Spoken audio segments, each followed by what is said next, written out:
प्राचीन समय में विद्यार्थी गुरुकुल में रहकर ही पढ़ा करते थे। बच्चे को शिक्षा ग्रहण करने के लिए गुरुकुल में भेजा जाता था। बच्चे गुरुकुल में गुरु के सानिध्य में आश्रम की देखभाल किया करते थे और अध्ययन भी किया करते थे। वरदराज को भी सभी की तरह गुरुकुल भेज दिया गया। वहां आश्रम में अपने साथियों के साथ घुलने मिलने लगा, लेकिन वो पढ़ने में बहुत ही कमजोर था। गुरुजी की कोई भी बात उसके बहुत कम समझ में आती थी।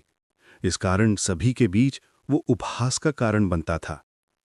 उसके सारे साथी अगली कक्षा में चले गए, लेकिन वो आगे नहीं बढ़ पाया। गुरुजी ने भी आखिर हार मानकर उसे बोला, बेटा वरदराज, मैंने सारे प्रयास करके देख लिए हैं। अब यही उचित होगा कि तुम यहाँ अपना समय बर्बाद मत करो। अपने घर चले जाओ और घरवालों की काम में मदद करो। वरदराज ने भी सोचा कि शायद विद्या मेरी किस्मत में नहीं है, और भारी मन से गुरुकुल से घर के लिए निकल गया। दोपहर का समय था। रास्ते में उसे प्यास लगने लगी। इधर उधर देखने पर उसने पाया कि थोड़ी दूर पर ही कुछ महिलाएं कुएं से पानी भर रही थी। वो कुएं के पास गया। वहां पत्थरों पर रस्सी के आने जाने से निशान बने हुए थे। तो उसने महिलाओं से पूछा, ये निशान आपने कैसे बनाए? तो एक महिला ने जवाब दिया, बेटे, ये निशान हमने नहीं बनाए। ये तो पानी खींचते समय इस कोमल से रस्सी के बार बार आने जाने से ठोस पत्थर पर भी ऐसे निशान बन गए हैं। वरदराज सोच में पड़ गया।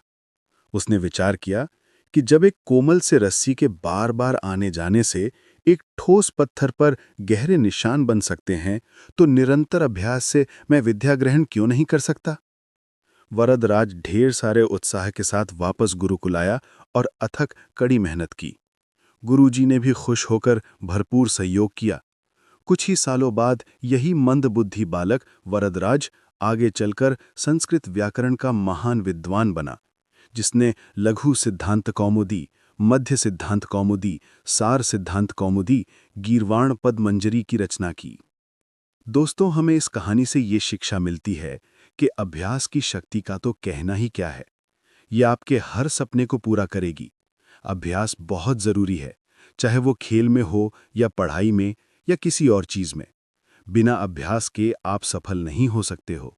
अगर आप बिना अभ्यास के केवल किस्मत के भरोसे बैठे रहोगे, तो आखिर में आपको पछतावे के सिवाय और कुछ हाथ नहीं लगेगा।